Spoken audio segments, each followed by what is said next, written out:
বন্ধুরা আসসালামু আলাইকুম। আজ তোমাদের সাথে শেয়ার করতে নিয়ে এলাম একটা অন্য ডিজাইন। এই ডিজাইনটা আমি তোমাদের সাথে শেয়ার করছি। এই যে এই জায়গাটা আমি করছি এটাকে ব্রিজ বলে। এটা এই যে দেখো, আগে আমি এটাকে এইভাবে সুতার আমি এটাকে টেনে নিয়েছি। এখন তার উপরে বোতাম স্টিচ দিয়ে করছি।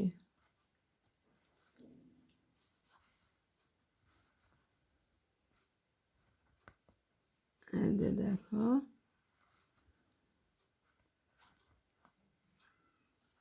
এইভাবে এখানে এটা নিচেটা কিন্তু ফাঁকা। আমরা এটা ব্রিজে সাধারণত এই কাজটা কমপ্লিট করে নিচের এই কাপড়টাকে কেটে ফেলা হয়। কেটে ফেলে জায়গাটা ফাঁকা হয়ে যায়। তা আমি এখানে কাটবো না, আমি না কাটলেও আমি এটাকে ওই নিয়মেই করছি। এই যে দেখো, একটা পাশ কিন্তু আমার হয়ে গেল। যে দেখো, ব্রিজ করার জন্য আমি তোমাদের সাথে এটা পুরোপুরিভাবে শেয়ার করছি। এখানে এই যে এই দাগের উপরে এই পাশে এসে আমি এখান থেকে সুই তুললাম, হালকা হাতে রেখে আবার এই পাশে আসবো, আবার এর পাশে যাব, এভাবে 3বার আর এভাবে হলো 4বার। এখন আমি এইবার বোতাম স্টিচের কাজটা করব। নিচে কিন্তু ফাঁকা, এখানে আটকে নিলাম ভালো করে টাইট করে। এইবার আমি বোতাম স্টিচ দিয়ে করব।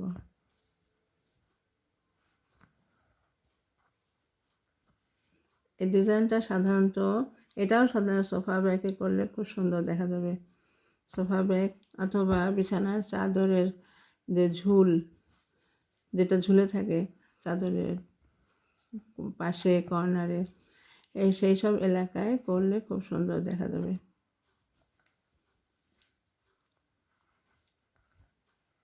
দেখছো, আমি বোতাম স্টিচ দিয়ে দিয়ে পুরাটা কিন্তু শেষ কভার করে ফেলছি। সুতাটাকে একটু বাম হাত দিয়ে ধরে রাখা লাগবে, নাহলে এটা ঠিক থাকছে না। দেখো, এইভাবে আমার কাজটা কিন্তু হয়ে গেল।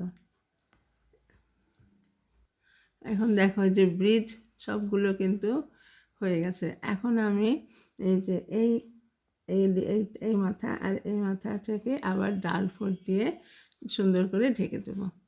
তো চলো বন্ধুরা, এটা করি।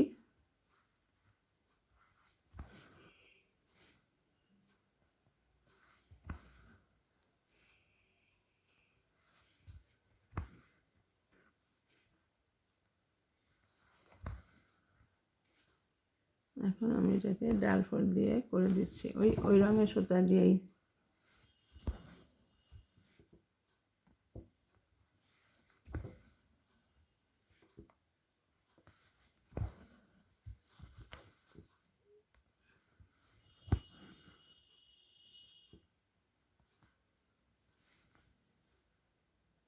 এই যে দেখো, আমার পুরো ডিজাইনটাকে আমি কমপ্লিট করে ফেললাম। এই ডিজাইনটা এরকমই লাগবে। এই যে এটাকে তোমরা বিছানার চাদরের ঝুলে অথবা বড় খাবার টেবিলের যে টেবিল ক্লথ থাকে সেই টেবিল ক্লথেও চারপাশে করলে এটা কিন্তু খুব তাড়াতাড়ি হয়ে যায়। খালি এই ব্রিজটা করতে একটু সময়, এছাড়া কিন্তু খুব তাড়াতাড়ি হয়ে যায়। টেবিলে করলে পর এটা খুব সুন্দর দেখা যাবে, খাবার টেবিলের সৌন্দর্যই বেড়ে যাবে। তো বন্ধুরা, কেমন লাগছে? ভালো লাগলে অবশ্যই সাবস্ক্রাইব করো, সাথে থেকো আর কমেন্ট করে জানিও। অনেক অনেক ধন্যবাদ। আসসালামু আলাইকুম।